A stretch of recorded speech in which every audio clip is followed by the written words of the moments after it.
This is the Rangers POSTCAST, your instant game reaction for the Texas Rangers, part of the Locked On Podcast Network. Your team every day. Well, unfortunately, there would be no holiday for the Rangers losing ways. Another one-run outing, another opposing pitcher joins the Cy Young race, and another Rangers loss. The one-game winning streak is over. The Rangers fall to the Blue Jays by the final of 2-1. Here we go. Welcome into the Rangers POSTCAST, your team every day, and in our case, your team every single game. My name is Jeff Biggs, a longtime host and reporter.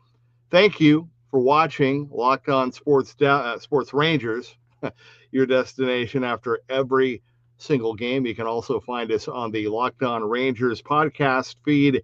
That is where you will find the great work of Bryce Paterick, who is going to have a lot to say about this week, this series, the road trip, the upcoming homestand, Corey Seager, the rumors, everything coming up.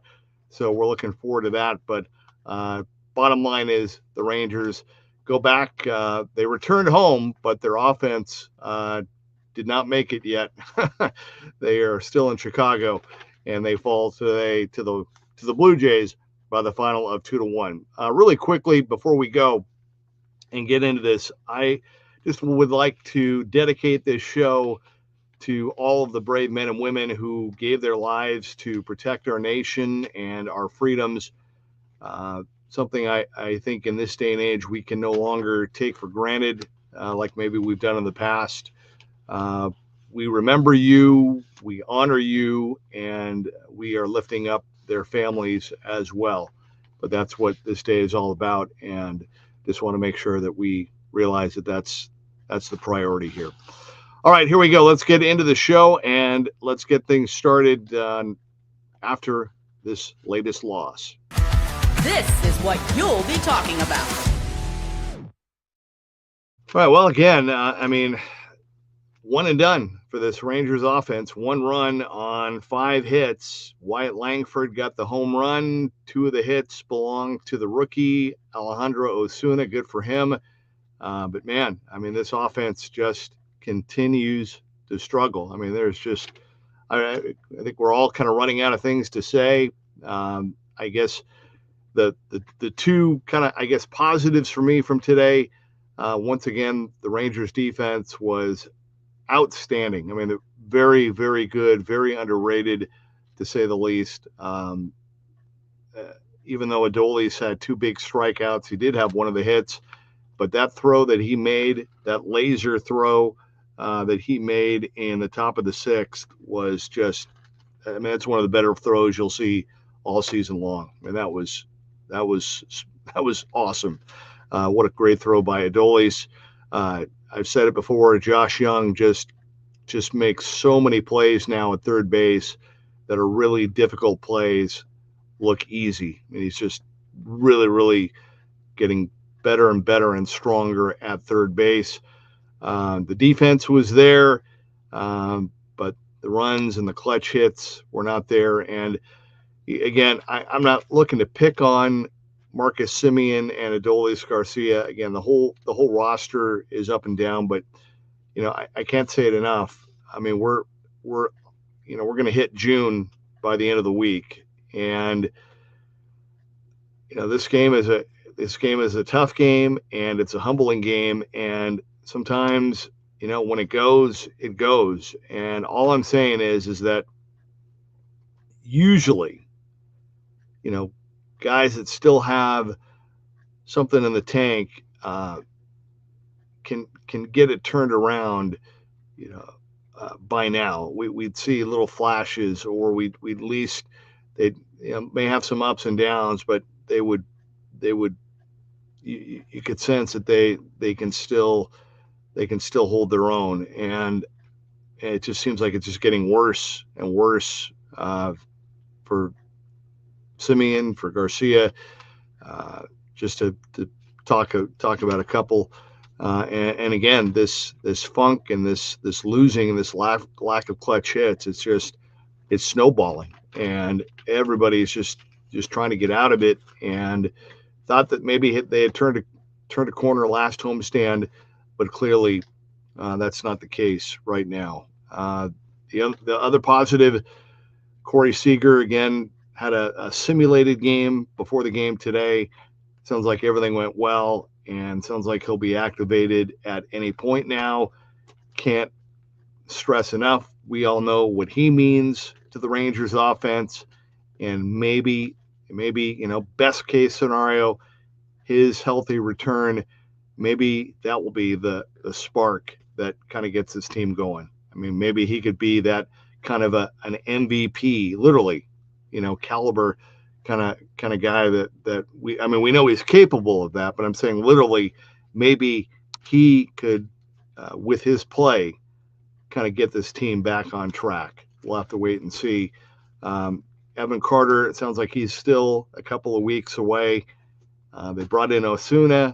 He had a couple of hits today, but the struggles continue for this Rangers offense.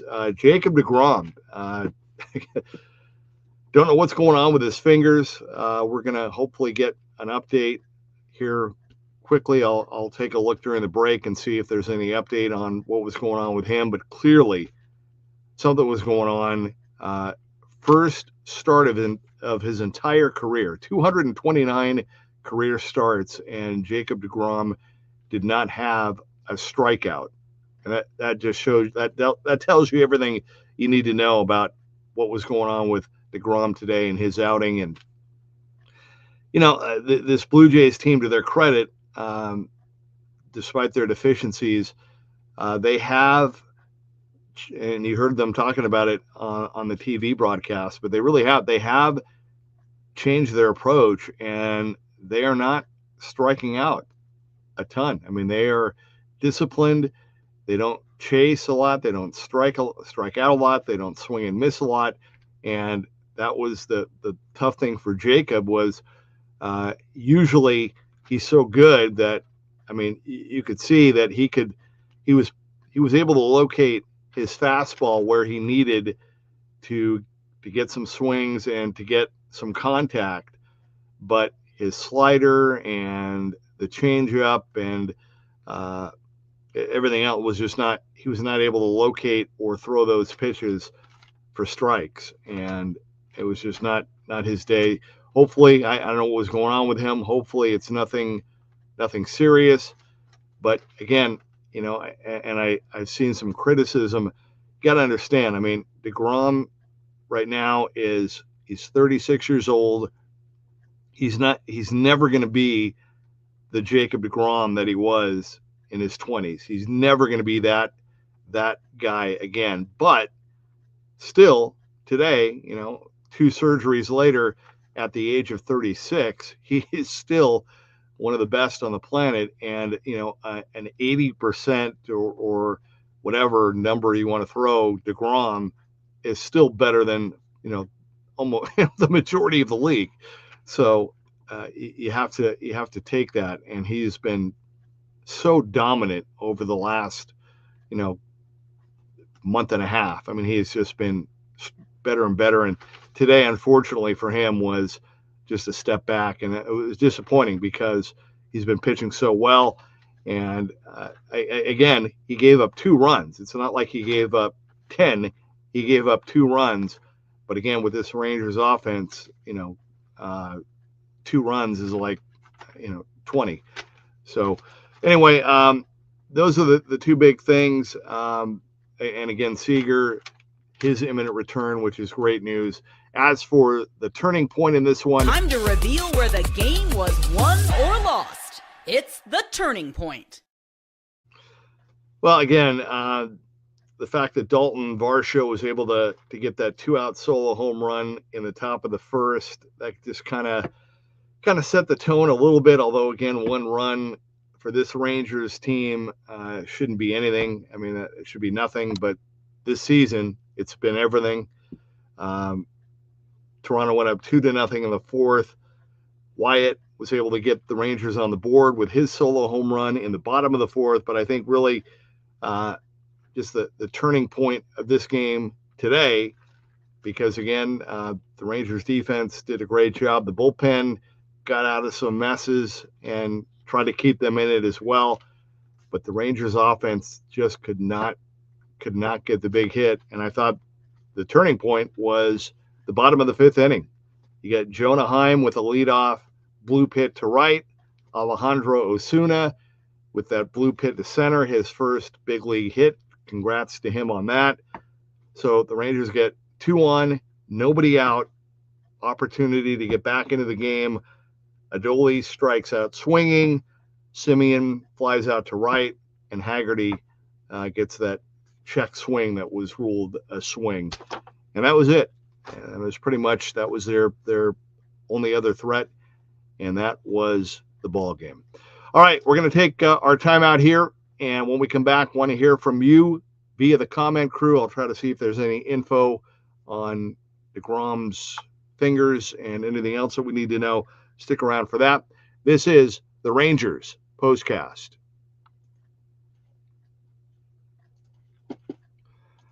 All right, well, as you know, right now, the NBA playoffs and the playoff action full swing, and every night delivers highlight-worthy performances, major momentum shifts, and can't-miss moments, whether it's a game-winning shot, a blowout, a breakout player.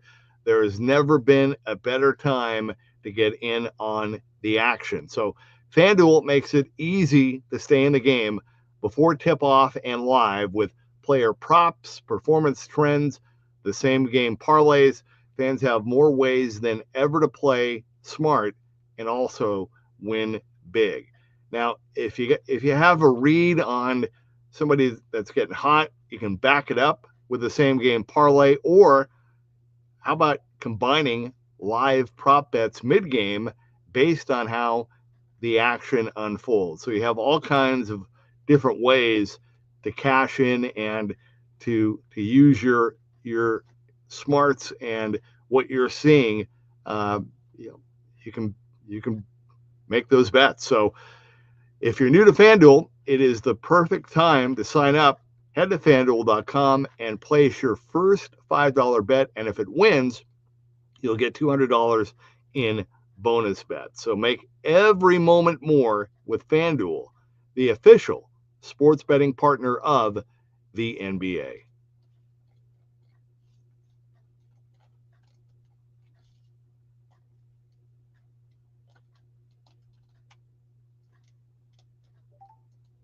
Okay, welcome back to the Rangers Postcast. The Rangers fall in the opener of their homestand to the Blue Jays by the final of 2-1.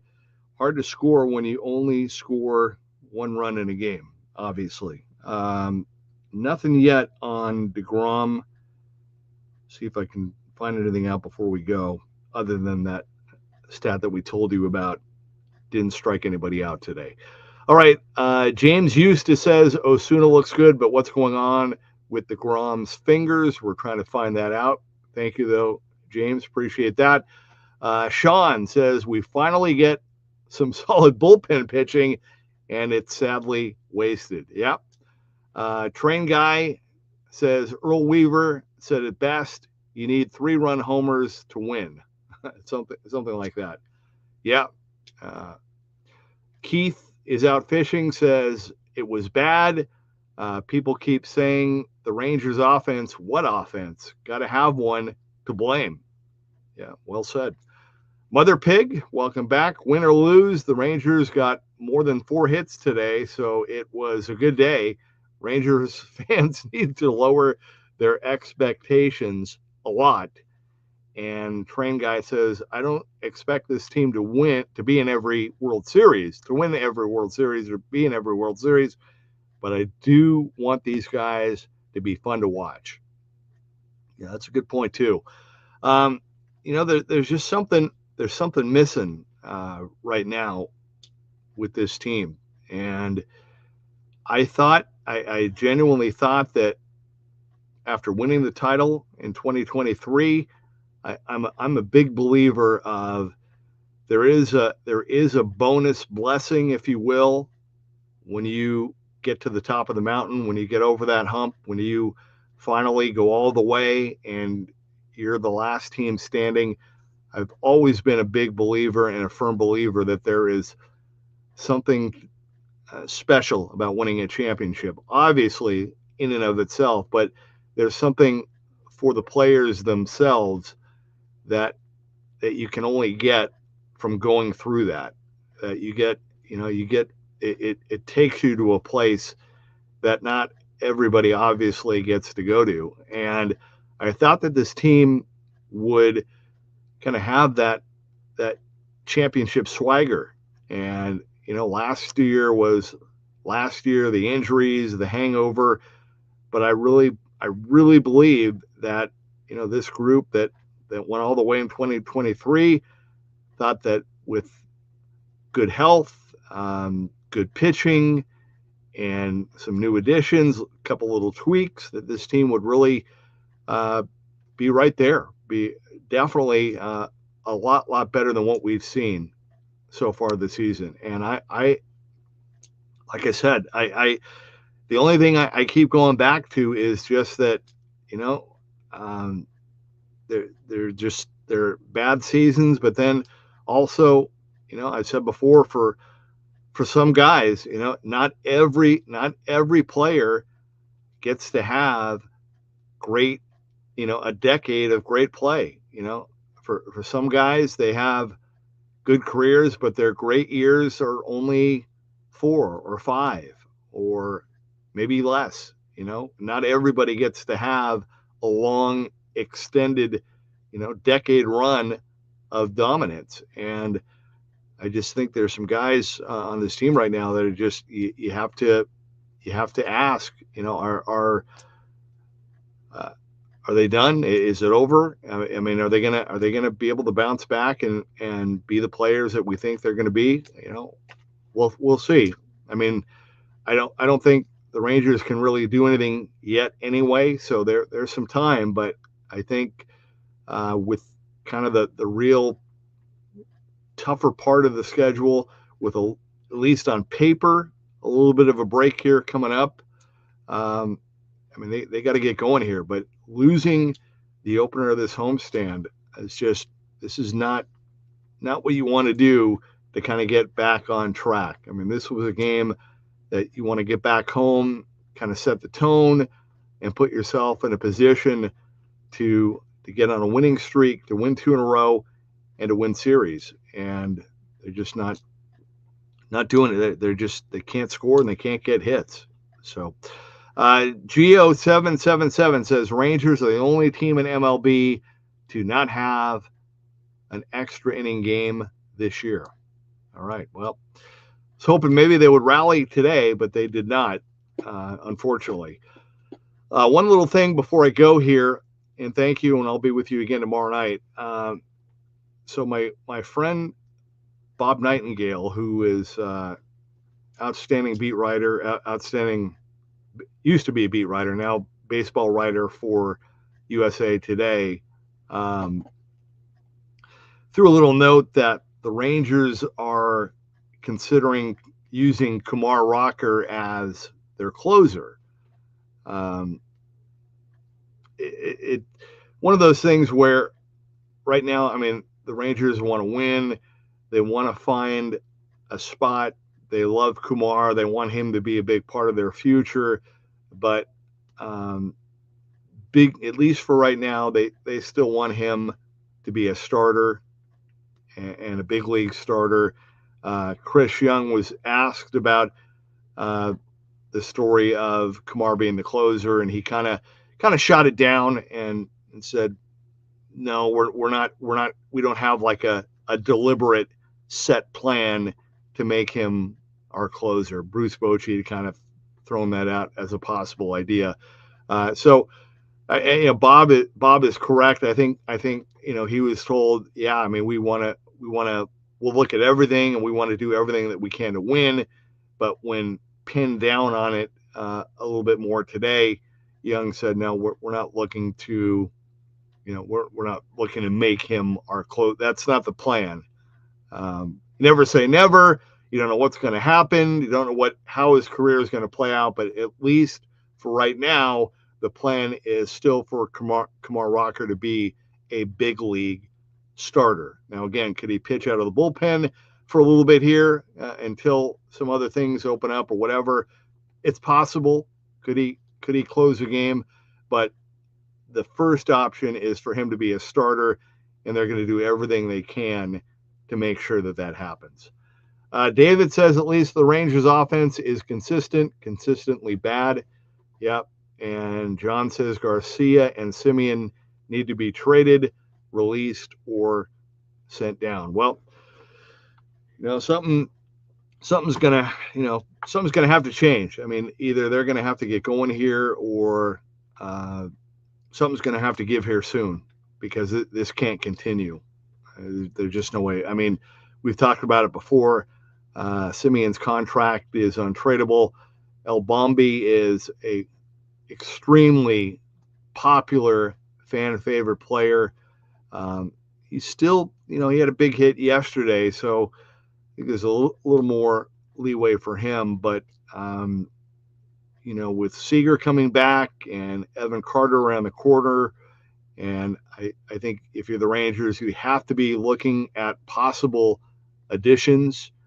We'll see. But needless to say, and look, you guys know, I mean, it's a critical point of the season. I mean, the Rangers are at a point now where, okay, you're still there in striking distance, but we're getting into June, and losing like this is not going to work if you're going to contend for, or hope to contend this season.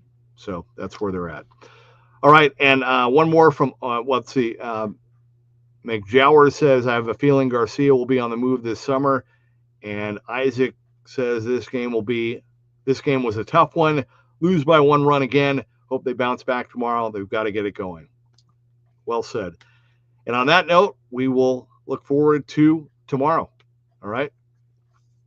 We'll do it tomorrow night. Hopefully you can join me. Enjoy the rest of your day today, though. Thank you. I know it's a holiday, and a lot of everybody's off, and most people are off, I should say. So, hey, thank you for making the time to be with us here today. Appreciate it. Again, remember those who have paid the ultimate sacrifice for us to enjoy the lives that we have. And we'll do it again tomorrow night. Final score, though, today. The Rangers return home. They fall to the Blue Jays 2-1. This has been the Rangers POSTCAST.